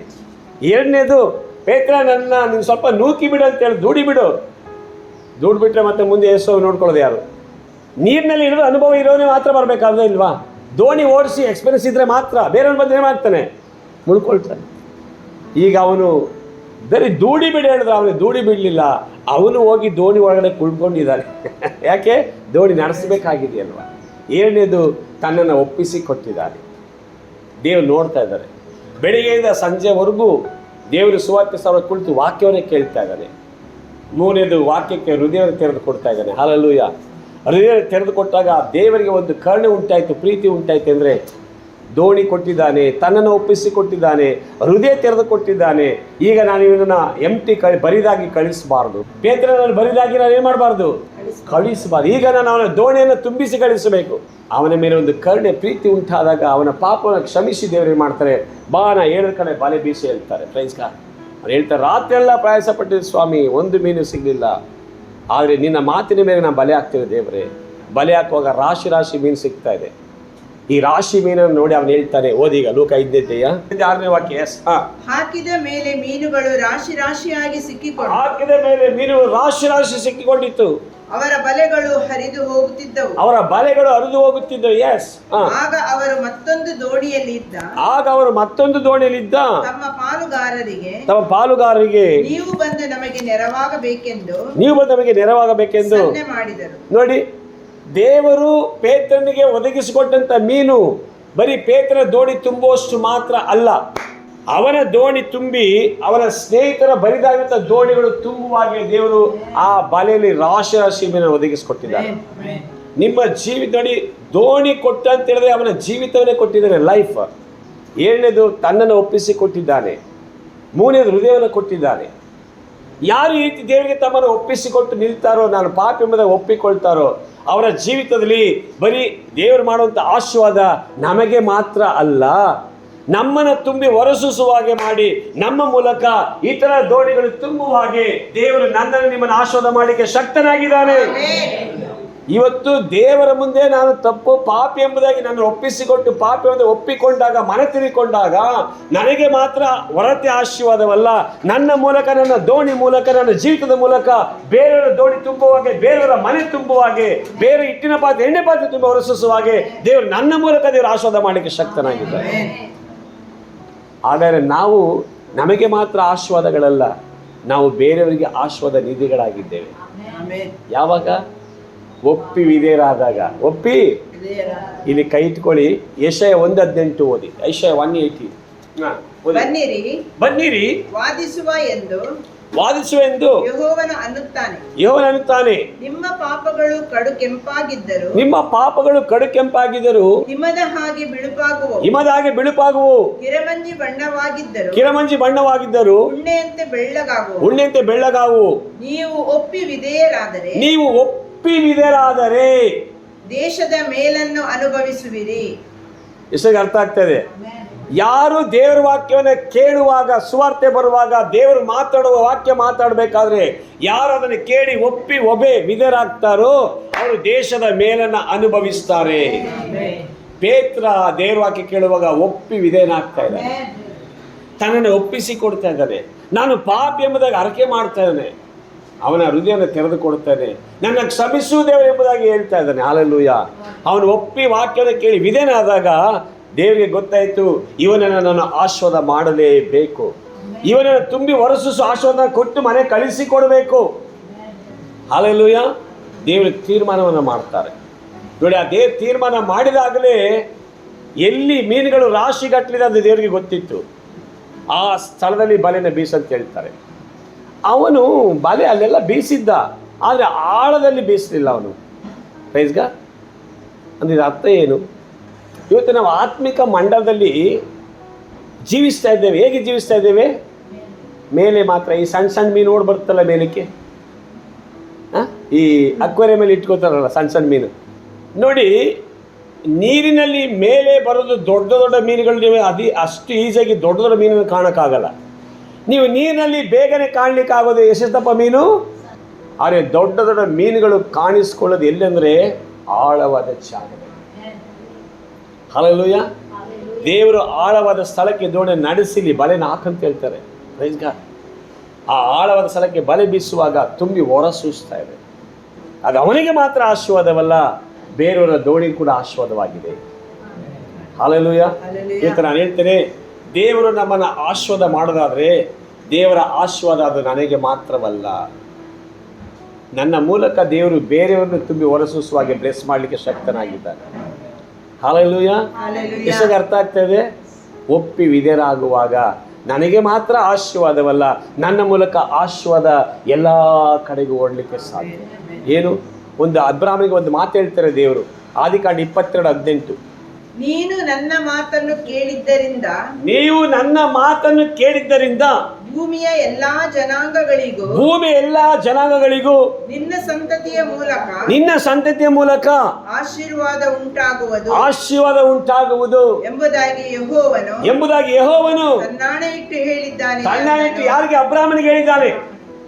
ಅಬ್ರಾಹ್ಮನೇ, ನೀ ನನ್ನ ಮಾತನ್ನ ಕೇಳಿ ವಿಧೇಯನಾದಿಂದ ಒಪ್ಪಿಸಿಕೊಟ್ಟ ನಿಮಿತ್ತವಾಗಿ ನಿನ್ನ ಸಂತತಿ ಮೂಲಕ ಭೂಲೋಕದ ಎಲ್ಲ ಕುಲದವರಿಗೂ ಆಶೀರ್ವಾದ ಉಂಟಾಗುತ್ತೆ. ಹಾಗಾದ್ರೆ ದೇವರ ಅಬ್ರಾಹ್ಮನನ್ನು ಆಶೀರ್ವದಿಸಿದ್ರೆ ಆಶೀರ್ವಾದ ಮಾಡಲಿಲ್ವಾ? ದೇವರ ಅಬ್ರಾಹ್ಮನನ್ನು ಬ್ಲೆಸ್ ಮಾಡಿದ್ರು. ಯಾವ ರೀತಿ? ಎಲ್ಲ ವಿಷಯದಲ್ಲಿ ದೇವರ ಆಶೀರ್ವಾದ ಮಾಡಿದ್ರು. ಜೆನೆಸಿಸ್ 24:1 ನೋಡಿ. ಆದಿಕಾಂಡ 24:1 ಅಬ್ರಹಾಮನು ಬಹುದಿನದ ವೃದ್ಧನಾದನು. ಯೆಹೋವನು ಅವನನ್ನು ಸಕಲ ವಿಷಯಗಳಲ್ಲಿ ಅಭಿವೃದ್ಧಿ ನೋಡಿ. ದೇವರ ಅಬ್ರಾಹ್ಮನನ್ನ ಸಕಲ ವಿಷಯ ಆಶೀರ್ವಾದ ಮಾಡಿದ್ದಾರೆ. ಅಬ್ರಾಹ್ಮನ ನೋಡಿ ಒಪ್ಪಿ ವಿಧೇಯನಾಗಿದ್ದಕ್ಕೆ, ಏಳ ಮಾತು ಕೇಳಿ ವಿಧೇಯನಾಗಿದ್ದಕ್ಕೆ ಅಬ್ರಾಹ್ಮನಿಗೆ ಮಾತ್ರ ಆಶೀರ್ವಾದವಲ್ಲ, ಅಬ್ರಾಹ್ಮನಿಗೂ ಆಶೀರ್ವಾದ, ಅವನ ಸಂತತಿಗೂ ಆಶೀರ್ವಾದ, ಸಂತತಿ ಮೂಲಕ ಭೂಲೋಕದ ಎಲ್ಲ ಕುಲದವರಿಗೂ ಆಶೀರ್ವಾದ. ಆಮೇಲೆ ಹೇಳ್ರಿ, ಇದೇ ಆಶೀರ್ವಾದ ಪೇತ್ರನ ಆಶೀರ್ವಾದ. ಎಸ್, ಇವತ್ತು ಹಳೆ ಒಡಂಬಡಿಕೆಯಲ್ಲಿ ಅಬ್ರಾಹ್ಮನ ಆಶೀರ್ವಾದ, ಅವನಿಗೆ ಆಶೀರ್ವಾದ, ಅವನ ಸಂತತಿಗೆ ಆಶೀರ್ವಾದ, ಅವನ ಸಂತತಿ ಮೂಲಕ ಭೂಲೋಕದ ಕುಲ ಎಲ್ಲ ಆಶೀರ್ವಾದ. ಇದು ಹೊಸ ಒಡಂಬಡಿಕೆಯಲ್ಲಿ ಪೇತ್ರನಿಗೆ ಆಶೀರ್ವಾದ, ಪೇತ್ರ ದೋಣಿ ಮೂಲಕ ಬೇರೆ ದೋಣಿಗೆ ಆಶೀರ್ವಾದ, ಬೇರೆ ದೋಣಿ ಮೂಲಕ ಇನ್ನೂ ಬೇರೆಯವ್ರಿಗೆ ಆಶೀರ್ವಾದ. ಯಾರು ತಮ್ಮ ತಮ್ಮ ಪಾಪಗಳನ್ನು ಒಪ್ಪಿಕೊಂಡು ವಿಧೇಯರಾಗಿ ದೇವರ ಮುಂದೆ ತಗ್ಗಿಸಲ್ಪಡ್ತಾರೋ, ಹಲ್ಲೆಲೂಯಾ, ಅವರನ್ನ ದೇವರು ದೇಶದ ಮೇಲನ್ನು ಅನುಭವಿಸಲಿಕ್ಕೆ ದೇವರು ಒಪ್ಪಿಸಿಕೊಡ್ತಾರೆ. ಅದಕ್ಕೆ ನಾನು ಹೇಳ್ತೇನೆ, ದೇವರ ಮಕ್ಕಳು ಎಲ್ಲೂ ರಹಸ್ಯವಾಗಿ ಗುಪ್ತವಾಗಿ ಪಾಪ ಮಾಡಬಾರ್ದು. ಇವತ್ತು ಪಾಪದ ಕುರಿತಾಗಿ ಸಭೆಯಲ್ಲಿ ಎಚ್ಚರಿಸಲೇಬೇಕು ಒಬ್ಬ ನಾಯಕನಾಗಿ, ಸೇವಕ. ಯಾಕಂದರೆ ಪಾಪ ಅನೇಕರ ಆಶೀರ್ವಾದವನ್ನು ತಡೆದು ನಿಲ್ಲಿಸಿರುತ್ತೆ. ಪಾಪ ಅನೇಕರ ಪ್ರಾರ್ಥನೆಗೆ ಉತ್ತರ ಸಿಗದಾಗೆ ತಡೆಗೋಡೆಯಾಗಿ ನಿಂತಿರ್ತದೆ. ಇವತ್ತು ಜನರೇನು ಮಾಡ್ತಾರೆ, ಒಂದು ಕಡೆ ರಹಸ್ಯವಾಗಿ ಪಾಪ ಮಾಡ್ತಾನೆ ಇರ್ತಾರೆ, ಇನ್ನೊಂದು ಕಡೆ ಪ್ರಾರ್ಥಿಸ್ತಾ ಇರ್ತಾರೆ. ಒಂದು ಕಡೆ ರಹಸ್ಯವಾಗಿ ಪಾಪ ಮಾಡ್ತಾ ಇರ್ತಾರೆ, ಇನ್ನೊಂದು ಕಡೆ ಸಭೆಗೆ ಬಂದು ಆರಾಧನೆ ಮಾಡ್ತಾ ಇರ್ತಾರೆ. ಒಂದು ಕಡೆ ರಹಸ್ಯವಾಗಿ ಪಾಪ ಇದ್ದೇ ಇರ್ತದೆ, ಪಾಪ ಬಿಡಲ್ಲ, ಇನ್ನೊಂದು ಕಡೆ ಬೈಬಲ್ ಓದ್ತಾ ಇರ್ತಾರೆ. ಒಂದು ಕಡೆ ಸುವಾರ್ತೆ ಸಾರ್ತಾನೆ ಇರ್ತಾರೆ, ಇನ್ನೊಂದು ಕಡೆ ಪಾಪ ಮಾಡ್ತಾನೆ ಇರ್ತಾರೆ. ಇದು ಜನರ ನೇಚರ್, ಜನರ ಸ್ವಭಾವ. ಆದರೆ ನಾನು ಹೇಳ್ತೇನೆ, ಯಾವಾಗ ನನ್ನ ಯೇಸು ಸುವಾರ್ತೆ ಸಾರುವಾಗ ಪೇತ್ರ ಕೇಳಿ ಒಪ್ಪಿ ವಿಧೇಯನಾದ್ನೋ, ಆ ಥರ ಇವತ್ತು ದೇವರು ತನ್ನ ಸೇವಕರ ಮೂಲಕ ವಾಕ್ಯ ಮಾತನಾಡುವಾಗ ಯಾರು ಕೇಳಿ ಒಪ್ಪಿ ವಿಧೇಯರಾಗ್ತಾರೆ, ಖಂಡಿತ ದೇಶದ ಮೇಲನ್ನ ನಾನು ತುಂಬಿ ಹೊರಸೂಸುವಾಗಿ ಅನುಭವಿಸಲಿಕ್ಕೆ ಸಾಧ್ಯ. ಇವತ್ತು ನನ್ನ ಸಂತತಿಯಿಂದ ನನ್ನ ಸಂತತಿಗೂ ಆಶೀರ್ವಾದ, ಸಂತತಿ ಮೂಲಕ ಭೂಲೋಕದ ಎಲ್ಲ ಪ್ರಜರಿಗೂ ಆಶೀರ್ವಾದ. ಹಲ್ಲೆಲೂಯಾ. ಒಂದು ನಾನು ಹೇಳ್ತೇನೆ, ಯಾರು ಎಲ್ಲಿ ಕೂಡ ಒಂದು ಸಾರಿ ಯೇಸುಸ್ವಾಮಿ ನಂಬಿ ರಕ್ಷಣೆ ಹೊಂದಿದ ಮೇಲೆ ತಿರುಗಿಕೊಂಡ ಮೇಲೆ ನೀವು ಗುಪ್ತವಂತ ರಹಸ್ಯ ಪಾಪಗಳನ್ನ ಮಾಡ್ಲಿಕ್ಕೆ ಹೋಗಬಾರ್ದು. ಪಾಪ ಅಂತ ಹೇಳುವಾಗ ನೀವು ಆ ಪಾಪವನ್ನು ಬಿಡಬೇಕು, ಬಿಟ್ಟು ಮನ ತಿರುಗಿಕೊಳ್ಬೇಕು ದೇವರ ಕಡೆಗೆ. ಆ ದೇವರ ಕಡೆಗೆ ಮನ ತಿರುಗಿ ಒಪ್ಪಿ ವಿಧೇಯರಾಗುವಾಗಲೇ ಮೇಲಿನ ಎಲ್ಲ ಸಕಲ ಆಶೀರ್ವಾದಗಳನ್ನು ನೀವು ಅನುಭವಿಸಲಿಕ್ಕೆ ಸಾಧ್ಯ. ಹಲ್ಲೆಲೂಯಾ. ಒಂದು ನಮ್ಮ ರಹಸ್ಯ ಪಾಪನ ಯಾರು ಕೂಡ ನೋಡದೆ, ಈಗ ಪಾಸ್ಟ್ ನೋಡದೆ ಇರ್ಬೋದು, ಯಾರು ನೋಡದೆ ಇರ್ಬೋದು, ಬಟ್ ಪರಲೋಕ ದೇವರು ನೋಡ್ತಾ ಇರ್ತಾರಲ್ವಾ. ನಾನು ಚಾಟಿಂಗ್ ಮಾಡೋದನ್ನ ಪರಲೋಕ ದೇವರು ನೋಡ್ತಾರೆ, ನಾನು ಮೊಬೈಲಲ್ಲಿ ಗುಪ್ತವಾಗಿ ಮಾತಾಡೋ ದೇವರು ನೋಡ್ತಾ ಇರ್ತಾರೆ, ಹೌದಲ್ವಾ. ಚಾಟಿಂಗ್ ಮೆಸೇಜ್ ಕಳಿಸುತ್ತೆ ದೇವ್ರು ನೋಡ್ತಾ ಇರ್ತಾರೆ. ನಾನು ಎಲ್ಲೋ ಹೋಗಿ ಕುಳಿತು ಎಲ್ಲೋ ಹೋಗಿ ಏನೋ ಮಾಡೋದು ದೇವ್ರು ನೋಡ್ತಾ ಇರ್ತಾರೆ. ಇವತ್ತು ನಾವು ನಮ್ಮ ಕಣ್ಣಿಗೆ ಕಾಣಲ್ಲ, ಬಟ್ ಜನರ ಕಣ್ಣಿಗೆ ಕಾಣಲ್ಲ. ನೀನು ಎಲ್ಲಿ ಹೋಗಿ ಗುಪ್ತವಾಗಿ ಕುಳಿತು, ಎಲ್ಲಿ ಹೋಗಿ ರಹಸ್ಯವಾಗಿ ಕುಳಿತು ನೀನು ಮಾಡೋದನ್ನ ಪರಲೋಕದ ಕ್ಯಾಮ್ರಾ ರೆಕಾರ್ಡ್ ಮಾಡ್ತಾ ಇರ್ತದಲ್ವಾ, ಪರಲೋಕ ದೇವರು ನೋಡ್ತಾ ಇದ್ದಾರಲ್ವಾ. ಆಗ ನಮಗೆ ಆ ದೇವರ ಕುರಿತಾದ ಒಂದು ಭಯ ಬೇಕು. ದೇವರು ನೋಡಿ, ನಮ್ಮ ಬಹಿರಂಗದಲ್ಲಿ ಭಯ ಪಡೋದನ್ನು ನೋಡಿರೋ ದೇವರ ಮನ ಆಶೀರ್ವಾದ ಮಾಡೋದು. ಎಲ್ಲಿ ಗುಪ್ತವಾದ ಸ್ಥಳದಲ್ಲಿ ಯಾರು ಇಲ್ಲದೇ ಇರುವಾಗಲೂ ಕೂಡ ನೋಡಿ, ಯೋಸೇಪ ಯಾವ ಸ್ಥಳದಲ್ಲಿ ಭಯಪಟ್ಟ, ಯಾರು ಇಲ್ಲದೇ ಇರುವ ಜಾಗದಲ್ಲಿ ಅವಳು ಬಂದು ಅವರನ್ನು ಅಳಲು ಪಾಪ ಮಾಡೋಣ ಬಾ ಅಂತ ಕರೆಯುವಾಗ ಭಯಪಟ್ಟು ಓಡ್ತಾ ಇದ್ದಾನೆ ಅವನು ಯೋಸೇಪ. ಇವತ್ತು ನಮ್ಮ ಜೀವಿತಗಳಲ್ಲಿ ಭಯ ಪಡಬೇಕು. ಎಲ್ಲಿ ಅಂದರೆ ಜನರೆಲ್ಲ ತುಂಬಿರೋ ಜಾಗ ಇಲ್ಲ, ಆ ಥರ ಅಲ್ಲ. ಯಾರು ಇಲ್ಲದಿರೋ ಸ್ಥಳ ಒಂದು ಸ್ತ್ರೀ ಇದ್ದಾಳೆ ಅಂದರೆ ಅಲ್ಲಿ ನಾವು ಭಯ ಪಡಬೇಕು. ಯಾರು ಇಲ್ಲದಿರೋ ಜಾಗದಲ್ಲಿ ಒಂದು ಸ್ತ್ರೀ ಜೊತೆಗೆ ಒಂದು ಹುಡುಗಿ ಜೊತೆಗೆ ಅಲ್ಲಿ ನಾನು ಇದ್ದೇನೆಂದ್ರೆ ಅಲ್ಲಿ ನಾವು ಭಯ ಪಡಬೇಕು ದೇವರಿಗೆ. ಹಲ್ಲೆಲೂಯಾ. ನಾವು ಪಾಪದ ಕೃತ್ಯಗಳನ್ನು ಮಾಡಕ್ಕೆ ಹೋಗಬಾರ್ದು. ಯಾಕೆ? ಪಾಪ ನಮ್ಮ ಭವಿಷ್ಯವನ್ನು ನಾಶ ಮಾಡುತ್ತದೆ, ಪಾಪ ನಮ್ಮ ಆಶೀರ್ವಾದ ತಡೆದು ನಿಲ್ಲಿಸುತ್ತೆ, ಪಾಪ ನಮ್ಮ ಸಂತತಿಯ ಭವಿಷ್ಯವನ್ನು ನಾಶ ಮಾಡುತ್ತೆ, ಪಾಪ ನನ್ನ ಆತ್ಮವನ್ನು ನಾಶ ಮಾಡುತ್ತದೆ. ಹಲ್ಲೆಲೂಯಾ. ನೋಡಿ, ಪೇತ್ರ ರಾತ್ರಿ ಎಲ್ಲ ಪ್ರಯಾಸ ಪಟ್ಟಿದ್ರೆ ಒಂದು ಮೀನು ಸಿಗಲಿಲ್ಲ. ಅದು ಯಾವಾಗ ಹೃದಯದಲ್ಲಿ ಒಪ್ಪಿಸಿಕೊಟ್ಟು ವಿಧೇಯನಾಗಿ ಪಾಪ ಅಂತ ಕ್ಷಮೆ ಕೇಳ್ತಾನೋ, ಈಗ ಯೇಸು ಹೇಳಿದ ಒಂದೇ ಮಾತಿನಲ್ಲಿ ಬಲೆ ಬೀಸುವಾಗ ರಾಶಿ ರಾಶಿ ದೊಡ್ಡ ದೊಡ್ಡ ಮೀನುಗಳು ತುಂಬಿ ಹೊರಸು. ಯಾಕಂದರೆ ಕಡೆ ದಿನಗಳಲ್ಲಿ ಪಾಪದ ಕುರಿತಾಗಿ ಸಂದೇಶ ಕೊಡೋದು ಬಹಳ ಕಡಿಮೆ ಇರ್ತದೆ. ಆದರೆ ನಾನು ಹೇಳ್ತೀನಿ, 10 ಜನ ಇಲ್ಲ 1000 ಜನ ಇದ್ದರೂ ಕೂಡ ಪಾಸ್ಟರ್ ಪ್ರಸಂಗ ಒಂದೇ ಆಗಿರ್ತದೆ. ಯಾಕೆಂದರೆ ದೇವರು ಮಾಡುವಂಥ ಆಶೀರ್ವಾದ ಅದು ನಮಗೆ ಕೊನೆವರೆಗೂ ಇರಬೇಕು. ಅದು ನಮ್ಮ ಮೂಲಕ ಬೇರೆ ದೋಣಿಗಳು ತುಂಬಬೇಕು, ನಮ್ಮ ಮೂಲಕ ಬೇರೆಯವರು ಬಿಡುಗಡೆ ಆಗಬೇಕು, ನಮ್ಮ ಮೂಲಕ ಬೇರೆಯವರು ದೇವರ ಕಡೆಗೆ ಬರಬೇಕು, ನಮ್ಮ ಮೂಲಕ ಬೇರೆಯವರು ಆ ಪರಲೋಕ ರಾಜ್ಯಕ್ಕೆ ಯೋಗ್ಯರಾಗಬೇಕು. 1 ಕೊರಿಂಥ 1:17 17 ಓದಿ. ದೀಕ್ಷಾಸ್ನಾನ ಮಾಡಿಸುವುದಕ್ಕಲ್ಲ ಸುವಾರ್ತೆಯನ್ನು ಸಾರುವುದಕ್ಕೆ ಕ್ರಿಸ್ತನನ್ನು ಕಳುಹಿಸಿದನು. ಆದರೆ ವಾಕ್ಚಾತುರ್ಯದಿಂದ ಸಾರಬೇಕೆಂದು, ಬರೀ ಮಾತಿನಿಂದ ಸಾರಬೇಕೆಂದು ಕಳುಹಿಸಲಿಲ್ಲ. ನೋಡಿ, ಹೇಳ್ತಾರೆ ಬರೀ ಮಾತಿನಿಂದ ಸಾರಬೇಕು. ನೋಡಿ, ಇವತ್ತು ಅನೇಕರು ಬರೀ ಮಾತಿನಿಂದ ಸಾರುವರಾಗಿದ್ದಾರೆ. ಜೀವಿತ ಇವತ್ತು ಸುವಾರ್ತೆಯನ್ನು ನೀನು ಹೇಗೂ ಸಾರಬಹುದು. ನೀನು ಗುಪ್ತ ರಹಸ್ಯ ಪಾಪ ಮಾಡ್ಕೊಂಡು ಸುವಾರ್ತೆ ಸಾರಬಹುದು. ನೀನು ಈ ತಂದೆ ತಾಯಿ ಜೊತೆಗೆ ಜಗಳಾಡಿ ಅಲ್ಲಿ ಹೋಗಿ ಸುವಾರ್ತೆ ಸಾರಬಹುದು. ನೀನು ಇಲ್ಲಿ ಗಂಡನಿಗೆ ಹೆಂಡತಿಗೆ ಹಿಡ್ಕೊಂಡು ಒಡಬಿಟ್ಟು ಹೋಗಿ ಸುವಾರ್ತೆ ಸಾರಬಹುದು. ಬಟ್ ಆ ಸುವಾರ್ತೆಯಲ್ಲಿ ಶಕ್ತಿ ಇರಲ್ಲ. ಆ ಸುವಾರ್ತೆಯಲ್ಲಿ ಶಕ್ತಿ ಇಲ್ಲದ ಸುವಾರ್ತೆ. ಯಾಕೆ? ನಿನ್ನ ಜೀವಿತದಲ್ಲಿ ಕರೆಕ್ಟ್ ಇಲ್ಲಲ್ಲ, ನೀ ಶುದ್ಧತೆ ಇಲ್ಲಲ್ಲ, ನಿನ್ನ ವೈಯಕ್ತಿಕ ಜೀವಿತದಲ್ಲಿ ದೇವ್ರ ದೃಷ್ಟಿಗೆ ನೀ ಯಥಾರ್ಥವಾಗಿ ಕಾಣಿಸ್ಕೊಳ್ತಾ ಇಲ್ಲಲ್ಲ, ಆ ದೇವ್ರ ದೃಷ್ಟಿ ನೀ ಪರಿಶುದ್ಧನಾಗಿ ಕಾಣ್ತಾ ಇಲ್ಲಲ್ಲ. ಮತ್ತೆ ದೇವ್ರ ದೃಷ್ಟಿಗೆ ಪರಿಶುದ್ಧನಾಗಿ ಕಾಣಲಿಲ್ಲಂದ್ರೆ ನೀವು ಹೋಗಿ ಎಲ್ಲಿ ಏನು ಮಾಡೋದು ಕೂಡ ದೇವರು ಅದನ್ನ ಮೆಚ್ಚಲಿಕ್ಕೆ ಕಷ್ಟ. ಅದು ಮೆಚ್ಚಲಿಕ್ಕೆ, ಅದಕ್ಕೆ ನಾನು ಹೇಳ್ತೇನೆ, ದೇವರ ದೃಷ್ಟಿಯಲ್ಲಿ ನಾವು ಯೋಗ್ಯರಾಗಿದ್ದು ಆ ಸುವಾರ್ತೆ ನೋಡಿ, ಯೋಗ್ಯವಾದ ಸುವಾರ್ತೆ ದೇವರು ನಮ್ಮ ವಶಕ್ಕೆ ಕೊಟ್ಟಿದ್ದಾರೆ. ನಮ್ಮನ್ನು ಯೋಗ್ಯರನ್ನಾಗಿ ಮಾಡಿ ಸುವಾರ್ತೆ ಕೊಟ್ಟಿದ್ದಾರೆ. ಆ ಯೋಗ್ಯವಾದ ಸುವಾರ್ತೆನ ನಾನು ಯೋಗ್ಯವಾಗಿ ಜೀವಿಸಿ ನನ್ನ ಜನರಿಗೆ ಸಾರಬೇಕು. ಓದಿ. ಆದರೆ ವಾಕ್ಚಾತುರ್ಯದಿಂದ ಸಾರಬೇಕೆಂದು ಕಳುಹಿಸಲಿಲ್ಲ. ವಾಕ್ಚಾತುರ್ಯ ಸಾರಬೇಕೆಂದು ಕಳಿಸಲಿಲ್ಲ. ಹಾಗೆ ಸಾರಿದರೆ ಕ್ರಿಸ್ತನ ಶಿಲುಬೆಯು, ಹಾಗೆ ಬರೀ ಮಾತಿನಿಂದ ಸುವಾರ್ತೆ ಸಾರಿದ್ರೆ ಕ್ರಿಸ್ತನ ಶಿಲುಬೆಯು ನಿರರ್ಥಕವಾಗುತ್ತೆ. ಇಲ್ಲಿ ನಾನು ಗುಪ್ತ ಪಾಪಗಳನ್ನು ಮಾಡಿ ದೇವ್ರ ಚಿತ್ತಕ್ಕೆ ವಿರುದ್ಧವಾಗಿ ಜೀವಿಸಿ ನಾನು ಯಾರಿಗೆ ಸುವಾರ್ತೆ ಸಾರಬಹುದು, ಯಾರಿಗೆ ಯೇಸು ಬಗ್ಗೆ ಹೇಳ್ಬೋದು, ಎಲ್ಲಿ ಹೋಗಿ ದೇವ್ರ ವಾಕ್ಯ ಮಾತನಾಡ್ಬೋದು? ಇಲ್ಲ, ವೇಸ್ಟ್. ಅದು ನನಗೆ ತೃಪ್ತಿ ಆಗಿರ್ಬೋದು, ಓ ನಾನು ಸುವಾರ್ತೆ ಸಾರ್ತಾ ಇದ್ದೀನಿ, ನಾನು ಬೇರೆಯವರಿಗೆ ವಾಕ್ಯ ಕೊಡ್ತೇನೆ, ಅದು ನಿನ್ನ ತೃಪ್ತಿಗೆ. ಬಟ್ ದೇವರು ಮೆಚ್ಚೋದಕ್ಕಾಗಿಲ್ಲ. ದೇವರು ಮೆಚ್ಚ ನೋಡಿ, ಅದು ಸುವಾರ್ತೆ, ಯೋಗ್ಯವಾದ ಸುವಾರ್ತೆ. ಪೌಲ್ ಹೇಳ್ತಾರೆ 1 ಥೆಸಲೋನಿಕ 2:3 ಓದಿ. 1 ಥೆಸಲೋನಿಕ ಚಾಪ್ಟರ್ 2:3. ಯಾಕಂದರೆ ನಮ್ಮ ಬೋಧನೆಯು ಅಬದ್ಧವಲ್ಲ, ಅಶುದ್ಧವಲ್ಲ, ಮೋಸವಲ್ಲ. ದೇವರು ನಮ್ಮನ್ನು ಯೋಗ್ಯರೆಂದೆಣಿಸಿ, ದೇವರು ನಮ್ಮನ್ನು ಯೋಗ್ಯರು ಎಂಬುದಾಗಿ ಎಣಿಸಿ ಸುವಾರ್ತೆಯನ್ನು ನಮ್ಮ ವಶಕ್ಕೆ ಒಪ್ಪಿಸಿದನಲ್ಲ. ಆಮೆನ್. ನೋಡಿ, ಆ ಯೋಗ್ಯವಾದ ಸುವಾರ್ತೆ ನಮ್ಮ ವಶಕ್ಕೆ ಕೊಟ್ಟಿದ್ದಾನೆ. ಆ ಯೋಗ್ಯವಾದ ಸುವಾರ್ತೆನ ಯೋಗ್ಯರೆಂಬುದಾಗಿ ಕೊಟ್ಟಾಗ ನಾವು ಯೋಗ್ಯರಾಗಿದ್ದು ಯೋಗ್ಯವಾದ ಸುವಾರ್ತೆನ ಯೋಗ್ಯವಾಗಿ ಸಾರಬೇಕು ಹೊರತು ಅಯೋಗ್ಯರಾಗಿ ಯೋಗ್ಯವಾದ ಸುವಾರ್ತೆನ ಸಾರ್ತೇನೆ ಅಂದರೆ ಅದು ಯೋಗ್ಯವಾಗಿ ಹೋಗಿ ಅವರಿಗೆ ಮುಟ್ಟೋದಿಲ್ಲ. ಎಷ್ಟರಿಗೆ ಅರ್ಥ ಆಗ್ತಾ ಉಂಟು? ಅರ್ಥ ಆಗ್ತಾ ಇದೆಯಾ? ಅರ್ಥ ಮಾಡ್ಕೋಬೇಕು. ಯಾಕೆಂದರೆ ಇವತ್ತು ನಮ್ಮ ಜೀವಿತಗಳಲ್ಲಿ ನಾನು ಹೇಗೆ ಸೇವೆ ಮಾಡ್ಬೋದು ಅಂತ ನಮ್ಮ ಮೆಂಟಾಲಿಟಿ, ಹೇಗೆ ಸೇವೆ ಮಾಡೋದು ನಮ್ಮ ಮೆಂಟಾಲಿಟಿ ಅಷ್ಟೇ. ಬಟ್ ದೇವ್ರ ಚಿತ್ತಲ್ಲ. ನಾವು ಸುವಾರ್ತೆ ಸಾರಬೇಕಾದ್ರೆ ನಾನು ಹೇಗೆ ಜೀವಿಸಬೇಕು, ನಾನು ಹಾಗೆ ಜೀವಿಸಲೇಬೇಕು. ಯಾರು ನಿನ್ನ ಸರಿ ಅಂತಾರೋ ಸರಿ ಇಲ್ಲ ಅಂತಾರೋ, ಬಟ್ ದೇವ ದೃಷ್ಟಿಯಲ್ಲಿ ಯೋಸೇಫನಾಗಿ ನೀ ಶುದ್ಧವಾಗಿ ಕಾಣಿಸ್ಕೊಳ್ಳಲೇಬೇಕು. ನೋಡಿ, ಪೋಟಿಫರ ಬಂದ ಅವನು ಗಂಡ ಎಂಟಿ ಮಾತು ಕೇಳಿ ಜೈಲಿಗೆ ಹಾಕ್ಸ್ಬಿಟ್ಟ ಅವನ್ನ, ಸೆರೆಮನೆಗೆ. ಹೌದೇ ಇಲ್ವಾ? ಅವ್ನು ಪಾಪ ಮಾಡಿದ್ನಾ? ಇಲ್ಲ. ಇವತ್ತು ಯಾರೋ ಮಾತನ್ನು ಕೇಳಿ ನಾವು ಯಾರೋ ತಪ್ಪಿದಸ್ಥರಾಗಿ ಮಾಡಬಾರ್ದು. ಯಾರೋ ಮಾತನ್ನು ಕೇಳಿ ಇವರು ಸರಿಯಿಲ್ಲ ಅಂತ ನಾವು ಹೇಳಬಾರ್ದು. ಇವತ್ತು ನನ್ನ ಕಣ್ಣಿಂದ ನಾನು ನೋಡಬೇಕು. ಅಲ್ಲೆಲ್ಲ ಇವತ್ತು ನಾವೇನು ಮಾಡ್ತೀವಿ?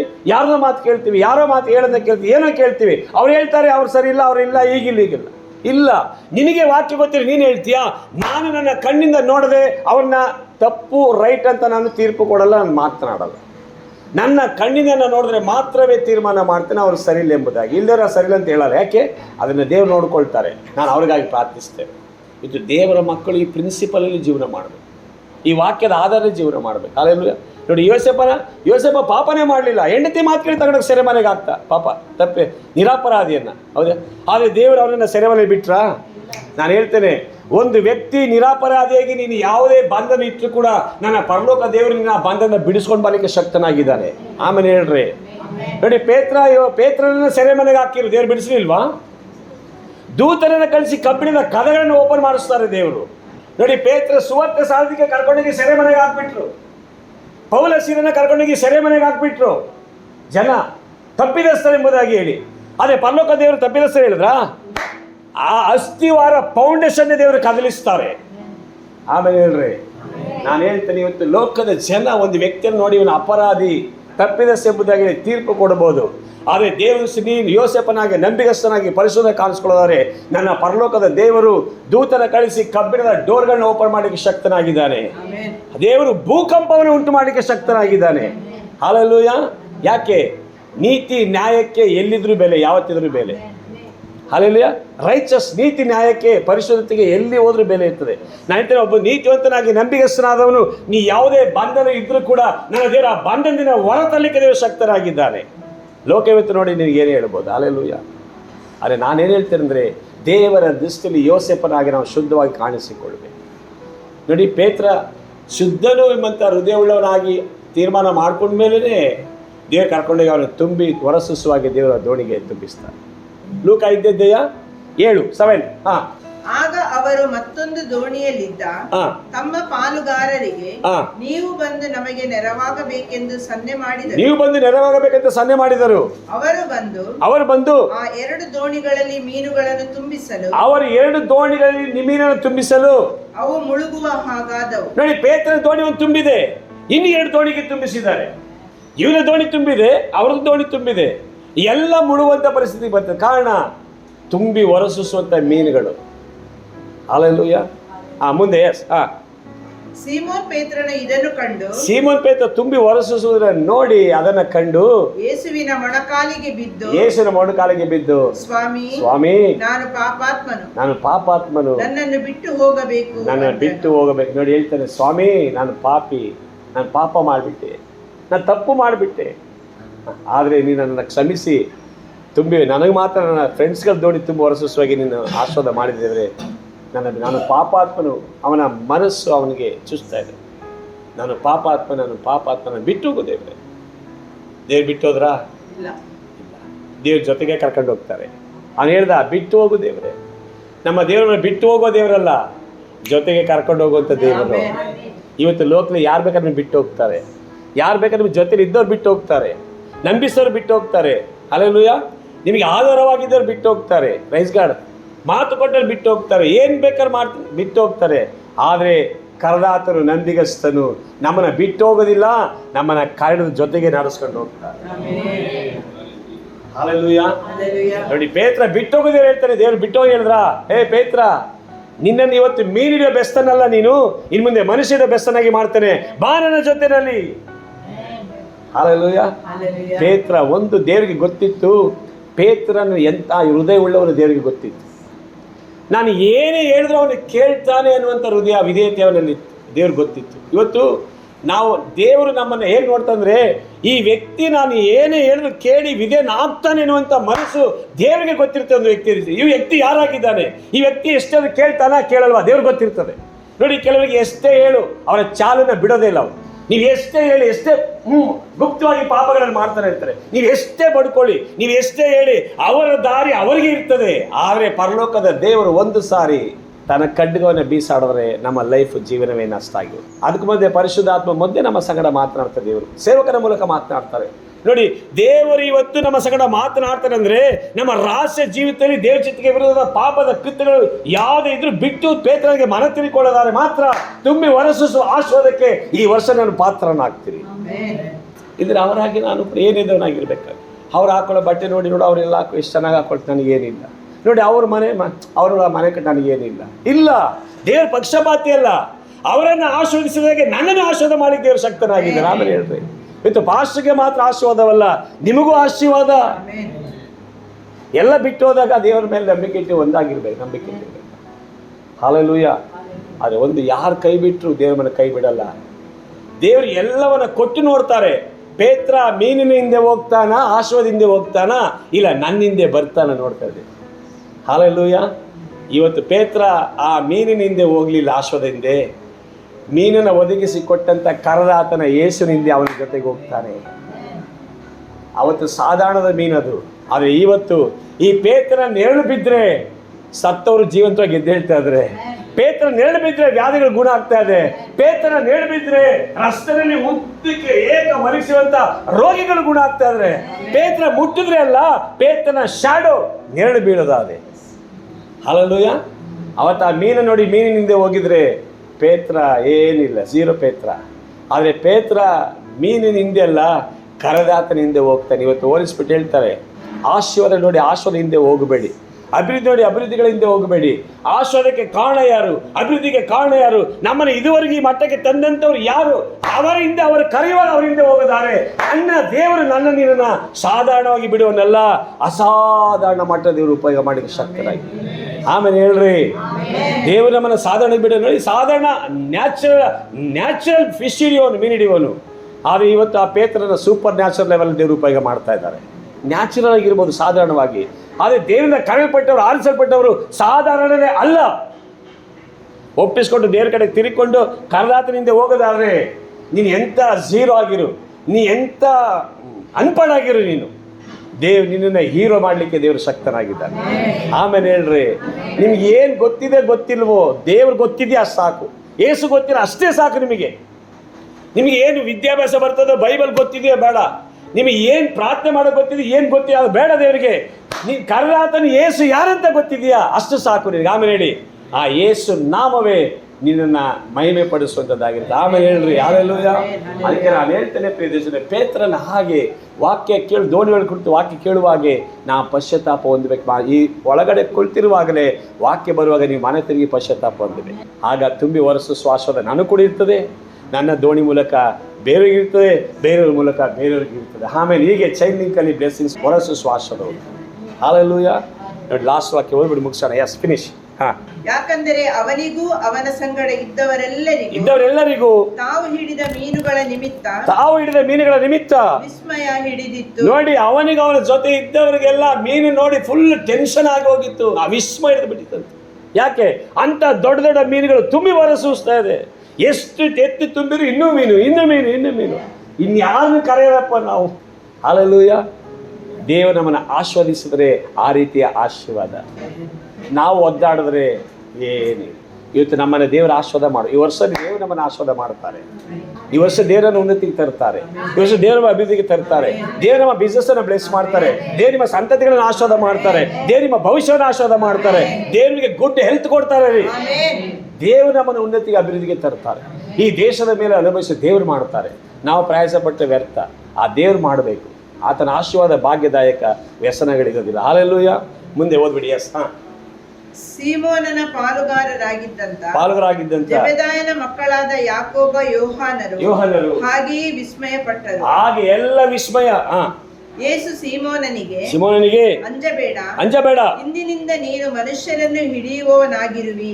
ಇಂದಿನಿಂದ ನೀನು ಇದುವರೆಗೂ ಮೀನು ಹಿಡಿಯುವನಾಗಿದ್ದೆ, ಇಂದಿನಿಂದ ಇವತ್ತಿಂದ ನೀನು ಮನುಷ್ಯರ ಬೆಸ್ತನಾಗಿರ್ತಿ ಎಂದು ಹೇಳಿದನು. ಅವರು ತಮ್ಮ ದೋಣಿಗಳನ್ನು ಆ ಕ್ಷಣವೇ ಪೇತ್ರ ಜೊತೆಗಿದ್ದ ಫ್ರೆಂಡ್ಸ್ ಎಲ್ಲರೂ ದೋಣಿಗಳನ್ನು ಬಿಟ್ಟು ದಡಕ್ಕೆ ತಂದು ಎಲ್ಲವನ್ನ ಬಿಟ್ಟು ಆತನನ್ನು ಹಿಂಬಾಲಿಸಿದರು. ಆ ಯೇಸುವನ್ನು ಹಿಂಬಾಲಿಸಿದರು. ಇವತ್ತು ಪೇತ್ರ ಹಿಸ್ಟ್ರಿ ಮೇಕರ್, ಚರಿತ್ರೆಗಾರ. ಯಾರು? ಅವತ್ತು ಮೀನು ಹಿಡಿಯೋರಿಗೆ ಮಾತ್ರ ಗೊತ್ತಿತ್ತು ಪೇತ್ರ ಯಾರು ಅಂದರೆ. ಮೀನು ಮಾರೋರು ಮಾತ್ರ ಗೊತ್ತಿತ್ತು ಪೇತ್ರ ಅಂದರೆ. ಇವತ್ತು ಈ ಪೇತ್ರ ಇಡೀ ಜಗತ್ತಿಗೆ ಗೊತ್ತಿತ್ತು ಪೇತ್ರ. ಹೌದೇ ಇಲ್ವಾ? ಒಂದು ಹೇಳ್ತೇನೆ ರೀ, ಇವತ್ತು ದೇವರ ಶಬ್ದಕ್ಕೆ ತಿರುಗಿಕೊಳ್ಳದೆ ಹೋದರೆ ಬರೀ ಪಟ್ಟಣ ಮನೆಗೆ ಮಾತ್ರ ಗೊತ್ತಿರ್ತದೆ, ಬಂದು ಬಳಕೆ ಮಾತ್ರ ಗೊತ್ತಿರ್ತದೆ. ಆ ತಿರುಗಿಕೊಂಡು ದೇವ್ರ ಕರೆಯುವಿಕೆಯಿಂದ ಹೋದರೆ ಈ ಪೇತ್ರನ ದೇವ್ರು ಹೇಗೆ ಇಡೀ ಜಗತ್ತಿಗೆ ಪ್ರಚಾರ ಪಡಿಸಿರೋ ಹಾಗೆ ಈ ಪ್ರಕಾಶನ ದೇವರು ಇಡೀ ಜಗತ್ತಿಗೆ ಪ್ರಚಾರ. ನಿಮ್ಮನ್ನ ದೇವರು ಇಡೀ ಹೇಳ್ತಾರೆ, ದಾವಿದನೇ ನಿನ್ನ ಹೆಸರನ್ನ ದೊಡ್ಡ ಹೆಸರುವಾಸಿ ಉಳ್ಳವರ ರೀತಿ ನಿನ್ನ ಹೆಸರನ್ನ ದೊಡ್ಡದು ಮಾಡ್ತೇನೆ. ನಮ್ಮ ಹೆಸರು ದೊಡ್ಡದು ಮಾಡೋರು ಯಾರು? ಮನುಷ್ಯರಲ್ಲ. ಮನುಷ್ಯರು ದೊಡ್ಡದು ಮಾಡ್ತಾನೆ, ನಾಳೆ ಚೀತು ಅಂತಾರೆ. ಇವತ್ತು ಹೇಳ್ತಾರೆ ಜನ, ಜ್ಞಾನಪಕ ಸೊಳ್ಳೆ ಹೇಳ್ತಾರೆ. ಸ್ವಲ್ಪ ಒಂದು ಪರ್ಸೆಂಟೇಜ್ ಒಂಚೂರು ತಪ್ಪಿ ಮಾತಾಡ್ಬಿಟ್ರೆ ಪಾಸ್ ಜ್ಞಾನಪಕ ಅಷ್ಟೇ ಫುಲ್ ಜಾಲಾಡಿಸಿ ಹೋಗೋದು ಆ ಕಡೆಗೆ ಸರ್ಫ್ ಹಾಕೊಂಡು ಬಿಟ್ಟು ಜಾರಿಸ್ಬಿಡ್ತಾರೆ. ಇಲ್ಲ, ಅದು ನನ್ನ ಹೆಸರು ಆ ರೀತಿಯಲ್ಲ. ನನ್ನ ದೇವರು ಕ್ಷಮಿಸಿ, ಪ್ರೀತಿಸಿ, ಆಶೀರ್ವದಿಸಿ ನಮ್ಮನ್ನ ಜೊತೆಗೇ ಕರ್ಕೊಂಡು ನಡ್ಕೊಂಡು ಹೋಗುವಂಥದ್ದು. ಆಮೇಲೆ ಇದೇ ಯೇಸುವಿನ ಕ್ಯಾರೆಕ್ಟರ್. ಹಾಗಾದ್ರೆ ಇವತ್ತು ನಮ್ಮ ಲೈಫ್ ಕೂಡ ನಾವು ಬಿಟ್ಟು ಹೊಂದಿಕೊಂಡು ಪಡ್ಕೊಂಡು ಬಿಟ್ಟು ಹೋಗುವವರಲ್ಲ, ನಮ್ಮ ಜೊತೆಗೆ ಕರೆದುಕೊಂಡು ಹೋಗುವರು. ಆಮೇಲೆ ಹಲ್ಲೆಲೂಯ. ಆ ಯೇಸುವಿನ ಸ್ವಭಾವ ನನ್ನಲ್ಲಿ ಬಂದರೆ ನಾನು ಯೇಸುವಿನಾಗ ಆಗ್ತೇನೆ. ಹೆಸರಿ ವಾಕ್ಯ ಅರ್ಥ ಆಯಿತು. ಒಂದು ಪೇತ್ರನ ದೋಣಿ ತುಂಬಲಿಕ್ಕೆ ಕಾರಣ ಏನು? ಮೊದಲನೇದಾಗಿ ದೋಣಿಯನ್ನು ಕೊಟ್ಟ, ಎರಡನೇದಾಗಿ ತನ್ನನ್ನು ಒಪ್ಪಿಸಿಕೊಟ್ಟ, ಮೂರನೇದಾಗಿ ಹೃದಯವನ್ನು ಕೊಟ್ಟ, ನಾಲ್ಕನೇದಾಗಿ ಅವನ ಎಲ್ಲ ಸಮಯವನ್ನು ಕೊಟ್ಟ. ನಾಲ್ಕನೇದಾಗಿ ಅವನು ಇವತ್ತು ಅನೇಕರ ಸಮಯವನ್ನೇ ದೇವರಿಗೆ ಕೊಡಲ್ಲ, ಹೌದಿಲ್ವಾ? ಸಮಯ ಕೊಟ್ಟ, ಪ್ರೈಸ್ ಗಾಡ್. ಐದನೇದು ಪಾಪಿ ಎಂಬುದಾಗಿ ಒಪ್ಪಿಕೊಂಡ. ಆರನೇದು ದೇವರು ಹೇಳಿದ ಮಾತಿನ ಮೇರೆಗೆ ಬಲೆಯನ್ನು ಬೀಸಿದ. ಆಮೇಲೆ ಸೊ ಆ ರೀತಿ ಎಲ್ಲ ಕ್ವಾಲಿಟಿ ಅವನು ನಡ್ಕೊಂಡ ನಿಮಿತ್ತವಾಗಿ ದೇವರು ಅವನ ಬ್ಲೆಸ್. ದೇವರಿಗೆ ಗೊತ್ತಿತ್ತು ಎಲ್ಲ ಕೊಟ್ಟಿವರಿಂದ ನಾನು ಹಿಂದೆ ಬಾ ಅಂದರೂ ಕೂಡ ಅವ್ನು ಬರ್ತಾನೆ ಎಂಬಂಥ ಕ್ಯಾರೆಕ್ಟರ್ ದೇವರಿಗೆ ಗೊತ್ತಿತ್ತು ಜೀವಿತ. ಹಾಗೆ ಇವತ್ತು ನಮ್ಮ ಭವಿಷ್ಯದ ಜೀವಿತ ಯೇಸು ಗೊತ್ತಿರ್ತದೆ. ಅದಕ್ಕೆ ದೇವರು ಎಲ್ಲರನ್ನೂ ನಾಯಕನಾಗಿ ಲೀಡರಾಗಿ ಮಾಡಲ್ಲ ಯೇಸು ಸ್ವಾಮಿ. ದೇವರು ಎಲ್ಲರನ್ನೂ ಲೀಡರಾಗಿ ಮಾಡೋ ನಾಯಕನಾಗಿ ಮಾಡಲ್ಲ. ದೇವ್ರಿಗೆ ಗೊತ್ತಿರ್ತದೆ. ನೋಡಿ, ಕುರಿ ಕಾಯುವ ಮೋಶನ ತಂದು ಲಕ್ಷಾಂತರ ಜನ ನಡೆಸುವಂಥ ನಾಯಕನಾಗಿ ಲೀಡರಾಗಿ ಮಾಡೋದು. ಕುರಿ ಕಾಯುವಂಥ ದಾವಿದನ ಕರ್ಕೊಂಡು ಬಂದು ದೇವರು ಇಸ್ರೇಲಿಗೆ ಅರಸರನ್ನಾಗಿ ಮಾಡೋರು. ಯಾಕೆ ಬೇರೆ ಯಾರು ಸಿಗ್ಲಿಲ್ವಾ? ದಾವಿದನ ಮನೆಯಲ್ಲಿ ಎಲಿಯಾಬ ಎಂಥ ವ್ಯಕ್ತಿ, ಎಲ್ಲ ಹೈಟ್ ಪರ್ಸೆಂಟ್ ಹೇಗಿದ್ದಾನೆ, ಹೈಟ್ ವೆಯ್ಟ್ ಫ್ಯಾಟ್ ಸಖತ್ತಾಗಿದ್ದಾನೆ ಎಲಿಯಾಬ, ಅವನ ಒಡಹುಟ್ಟಿದವರು. ಅದು ದೇವರು ಎಲ್ಲವನ್ನ ಬಿಟ್ಟು ದಾವಿದನ ಯಾಕೆ? ದೇವರ ಹೃದಯಕ್ಕೆ ಮೆಚ್ಚುವವನು, ದೇವರ ಹೃದಯವನ್ನು ಇಷ್ಟಾರ್ಥವನ್ನು ನೆರವೇರಿಸೋನು ದಾವಿದಾಗಿದೆ. ಆಮೇಲೆ ಹೇಳ್ರಿ, ಇವತ್ತು ದೇವರಿಗೆ ನಾವು ಮೆಚ್ಚುಗೆ ಆಗಿರಬೇಕು. ಆ ದೇವರ ಹೃದಯ ಇಷ್ಟಾರ್ಥಗಳನ್ನು ನಾವು ಮಾಡಿ ಮುಗಿಸಿ ನೆರವೇರಿಸೋರಾಗಿದ್ದಾರೆ. ಅದನ್ನು ನೋಡುವ ದೇವರು ನಮ್ಮನ್ನು ಸಾಧಾರಣವಾಗಿ ಬಿಡಲ್ಲ, ನಮ್ಮನ್ನು ಅಸಾಧಾರಣ ಮಟ್ಟಕ್ಕೆ ನಡೆಸ್ಕೊಂಡು ಹೋಗ್ತಾರೆ. ಆಮೇಲೆ ಹೇಳಿ, ಹಾಗೆ ಇವತ್ತು ಒಂದೇ, ನೀನು ಯೇಸು ನಂಬಿ ಬಂದಾಗ ನೀನು ಯಾರಾಗಿದ್ದೀಯೋ ಅದು ಮುಖ್ಯ ಅಲ್ಲ. ನೀನು ಯಾರನ್ನು ಅರ್ಥಕೊಂಡು ತಿಳ್ಕೊಂಡು ಏನು ಮಾಡಿದ್ಯಾ, ಅದು ಯಾರಿಂದ ಹೋಗ್ತಾ ಇದೆಯಾ ಅದು ಮುಖ್ಯ. ನಾನು ಯಾರಾಗಿದೆ ಅದು ಮುಖ್ಯ ಅಲ್ಲ. ನೀ ಯಾರೇ ಆಗಿರು, ಆ ಯೇಸುವಿನ ಬಗ್ಗೆ ಸರಿ ತಿಳ್ಕೊಂಡು ಒಪ್ಪಿ ವಿಧೇಯರಾದರೆ ದೇವರು ನಮ್ಮನ್ನು ಏನು ಬೇಕಾದ್ರೂ ಮಾಡಲಿಕ್ಕೆ ಶಕ್ತನಾಗಿದೆ. ಹಾಗಾದ್ರೆ ಈ ವಾಕ್ಯದ ಮೂಲಕ ದೇವರು ನಮ್ಮನ್ನು ಆಶೀರ್ವಾದ ಮಾಡಿ.